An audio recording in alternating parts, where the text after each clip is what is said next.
할렐루야. 우리 옆 분과 인사하실 때 주님께서 당신을 지키십니다 이렇게 한번 인사하실까요?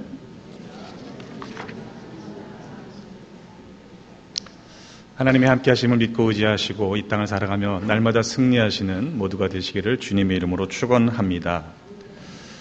때로 인생을 살다 보면요, 흔들릴 때가 있지요. 흔들린다고 하는 것은 뭔가 견고하지 않고 안정적이지 않은 상태를 의미합니다.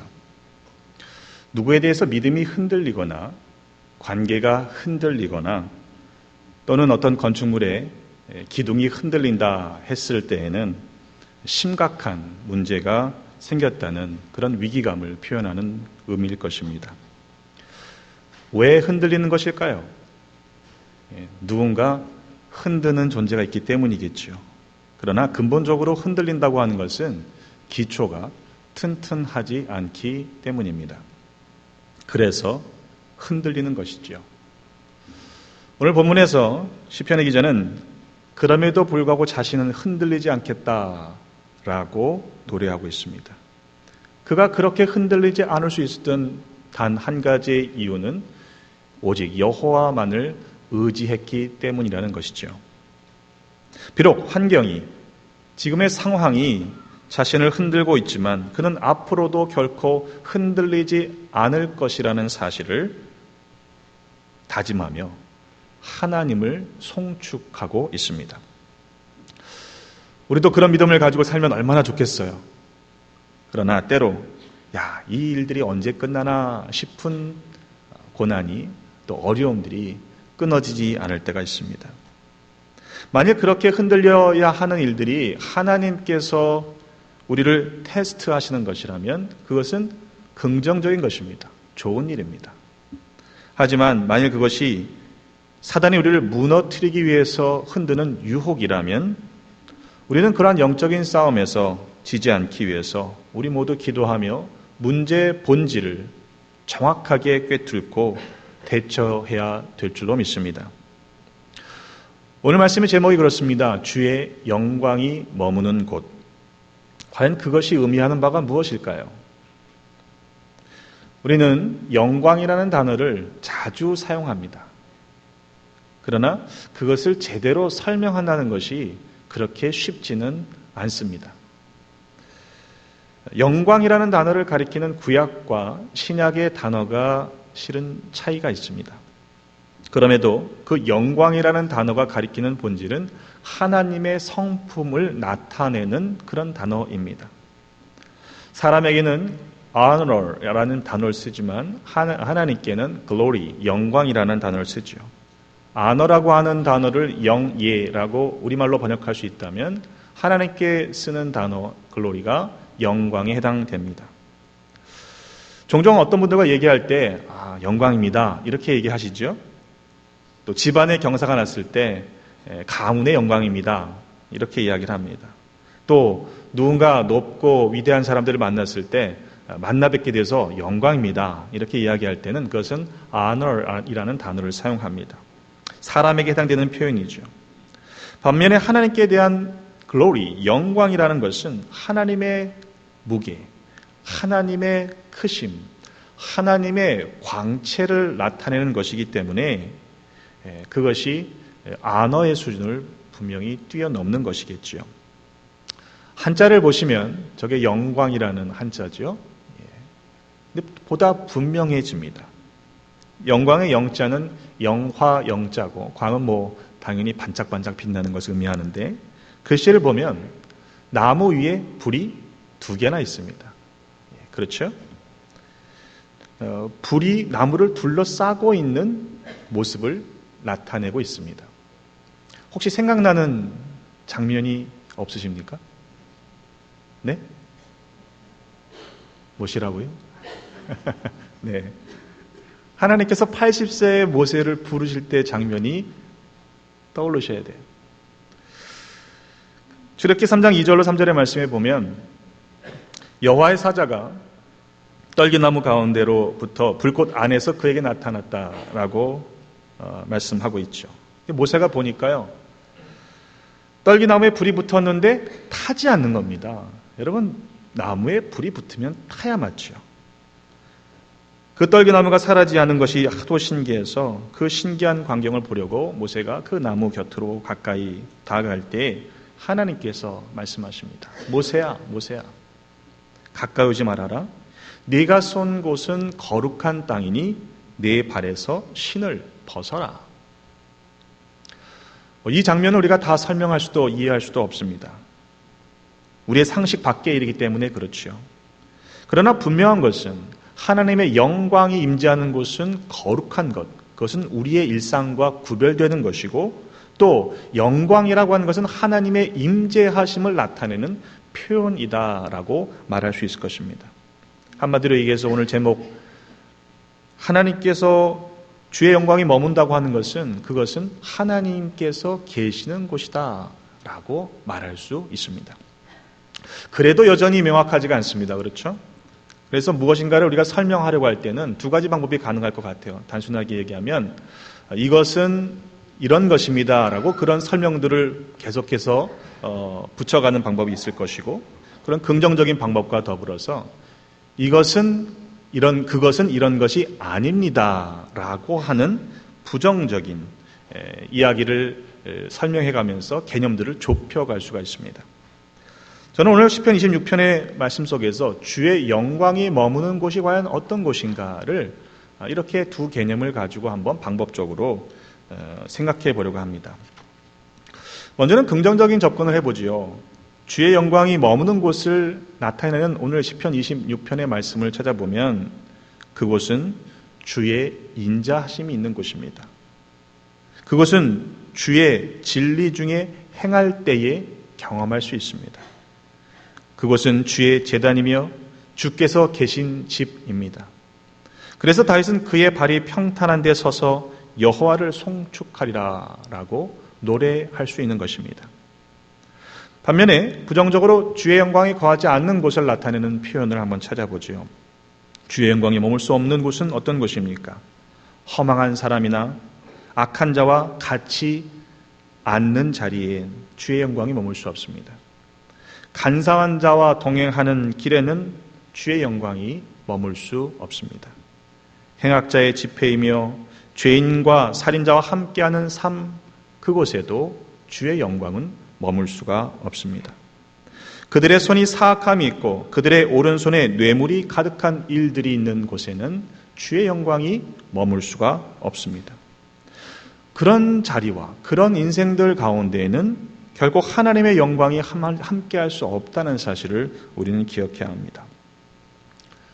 시편 1편의 말씀을 떠올려 보십시오.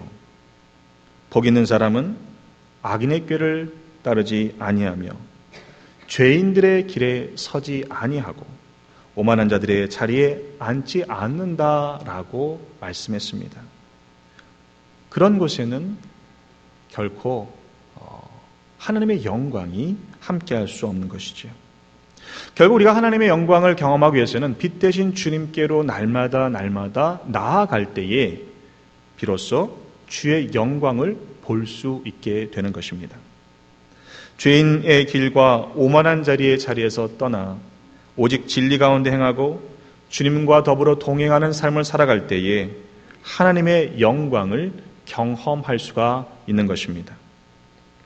자, 그렇다면 질문이 생깁니다. 우리는 과연 하나님의 영광을 경험하며 살고 있는가? 그렇죠?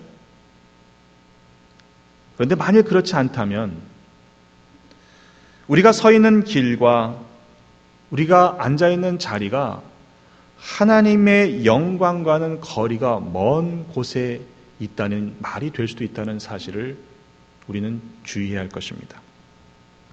우리가 하나님의 영광을 경험할 수 없는 자리에 살아가고 있다면, 그런 삶을 살고 있다면 이것은 매우 심각한 영적인 위기입니다. 우리 옛말에 근묵자흑이라는 말이 있죠. 먹을 가까이 하면 결국에는 사람의 몸에 검은 것이 묻게 되어 있다라는 그런 의미입니다. 그것을 해석해 보면 나쁜 사람과 함께 어울리면 그것에 대한 영향을 부정적으로 나쁘게 받게 되어 있다라는 이야기겠죠. 사람은 환경에 영향을 받게 되어 있는 존재입니다. 우리가 환경을 바꿀 수 있는 능력이 없다면 우리는 그 관계조차도 매우 신중하고 또한 구별해야 할 것입니다. 고린도전서 11장 18절로 29절의 말씀에 보면 고린도 교회 안에 있었던 실제적인 문제에 대해서 바울은 이렇게 가르칩니다. 그는 고린도 교회를 향해 편지를 보내면서 성찬과 관련된 문제를 이렇게 가르칩니다. 주의 만찬을 먹을 때에 각각 가져온 만찬을 먼저 먹는 사람들이 생김으로 말미암아 문제가 생겼습니다. 그래서 어떤 사람은 먼저만 먹지 못하니까 배가 고프기도 하고, 또 어떤 사람은 먼저 가져온 포도주를 마심으로 취하는 일까지 생겼습니다. 이에 대해서 바울은 교회를 향해 책망의 편지를 보냅니다. 너희가 먹고 마실 집이 없어서 교회에서 그렇게 하느냐? 너희가 하나님의 교회를 업신여기고 빈궁한 자들을 부끄럽게 하느냐? 그러면서 오히려 주님께서 성찬을 제정하신 그 원래의 의미를 가르치고 있습니다. 예수께서 잡히시던 밤에 떡을 가지사 축사하시고 떼어 제자들에게 주셨던 그 성찬의 의미를 말입니다. 내가 너에게 전한 것은 주께 받은 것이니 곧 주께서 잡히시던 밤에 떡을 가지사 축사하시고 떼어 제자들에게 주며 말씀하시기를 이것은 너희를 위한 내 몸이니 이것을 인하여 나를 기념하라 하시고, 또한 식후에 그와 같이 잔을 가지시고 말씀하시기를 이 잔은 내 피로 세운 새 언약이니 이것을 행하여 마실 때마다 나를 기념하라 하셨으니 너희가 이 떡을 먹으며 이 잔을 마실 때마다 주의 죽으심을 그가 오실 때까지 전하는 것이니라, 이렇게 말씀했습니다. 때문에 여러분, 우리가 성찬을 대할 때 그 성찬에 사용되는 빵이 식빵이냐 카스테라냐 잘라져 있느냐 이런 게 중요한 것이 아닙니다. 성찬을 제정하면서 떡을 뗀다라고 하는 것은요, 떡을 찢는 것은요, 예수 그리스도께서 우리를 구원하시기 위해 십자가에 달려 창에 찔리신 몸을 찢기신 것을 상징합니다. 왜 우리 교회는 성찬식에서 포도주를 쓰지 않느냐가 우리의 마음을 흔들어서는 안 될 것입니다. 그 잔은 예수 그리스도께서 우리를 구속하시기 위해서 십자가에서 흘리신 보혈의 피를 의미하기 때문입니다. 우리가 성찬을 받을 때요, 배우신 것이 다 다르겠지만 우리 교회에서는 어떻게 가르치냐면 손의 모양을 십자가 모양으로 이렇게 떡을 받는 그런 모습으로 그렇게 훈련을 받고 있습니다. 손의 모양을 십자가 모양으로 우리가 내미는 것은 나를 위해 죽으신 그리스도, 그 죽으신 그리스도의 몸을 받을 때 나도 제 십자가를 지고 따르겠습니다 라고 하는 믿음의 고백으로 그 떡을 받기 때문입니다. 성찬을 받기에 앞서서 여러분들이 기도로 회개하고 또 준비하고 나오는 그 시간에도 옆분들과 우리 이렇게 저렇게 얘기 안 하시잖아요. 그것은 성찬을 받기 위해서 내 마음이, 내 영이 그 성찬에 집중해야 하기 때문입니다. 성찬을 받은 후에도 각자 자리로 돌아가서 그 성찬의 의미를 기억하고 주님이 나를 위해 죽으심을 계속해서 묵상하고 기도하는 것은 바로 그것이 성찬에 임하는 그리스도인들의 마땅한 자세이기 때문입니다. 여러분 한번 생각해 보세요. 우리가 그렇게 받을 때랑 성찬을 이렇게 받을 때랑은 느낌이, 고백이 전혀 달라질 겁니다. 그래서 예전부터 교회는 역사적으로 이 성찬을 은혜를 받는 도구로 여겼습니다. 그 말씀에 이어서 보면요, 고린도전서 11장 27절로 26절의 말씀에 보면, 29절의 말씀에 보면 바울은 주의 떡이나 잔을 합당하게 먹고 마셔야 한다라고 주의를 주고 있습니다. 누구든지 주의 떡이나 잔을 합당하지 않게 먹고 마시는 자는 주의 몸과 피에 대하여 죄를 짓는 것이기 때문이라는 말씀입니다. 때문에 사람이 자기를 먼저 살피고 그 후에야 이 떡과 잔을 먹고 마셔야 한다라는 것입니다. 만일 우리가 주의 몸을 분별하지 못하고 먹고 마시게 되면 자기의 죄를 먹고 마시는 행위가 되기 때문이라는 것이었죠. 성찬을 받을 때 아마 여러분들 느낌이 다른 주일과는 다르실 겁니다. 그런데 이 거룩한 시간, 거룩한 공간만이 성령께서 거하시는 주의 영광이 그때만 임하는 것이 결코 아닙니다. 바울은 고린도전서 6장 19절로 20절 말씀에 이렇게 가르칩니다. 너희 몸은 너희가 하나님께로부터 받은 바 너희 가운데 계신 성령의 전인 줄을 알지 못하느냐? 너희는 너희 자신의 것이 아니라 값으로 산 것이 되었으니 그런즉 너희 몸으로 하나님께 영광을 돌리라, 이렇게 말씀했습니다. 우리의 몸이 거룩한 성령의 전이요 또한 주의 영광을 돌릴 수 있는, 주의 영광을 나타낼 수 있는 거룩한 도구가 되어야 한다라는 그런 말씀입니다. 우리는 오늘 세계 성찬주일로 지키고 있습니다. 우리 교회는 매월 첫째 주일마다 성찬식을 거행합니다만 오늘은 세계의 모든 교회가 한 날을 정해서 성찬을 함께 지키는 것이지요. 우리가 예수 그리스도로 말미암아 주님의 몸과 피를 먹고 마심으로 말미암아 예수 안에서 하나가 되었다는 사실을 확인하고 기억하려는 것입니다. 성만찬을 가리키는 영어 단어는 유카리스트라는 단어를 쓰기도 합니다. 그것은 감사의 예식이다라는 뜻입니다. 동시에 Holy Communion이라는 단어를 사용하는데 그것을 의역해 보면 Holy, Come and Union, 거룩하게 나와 하나가 되자라는 뜻이지요.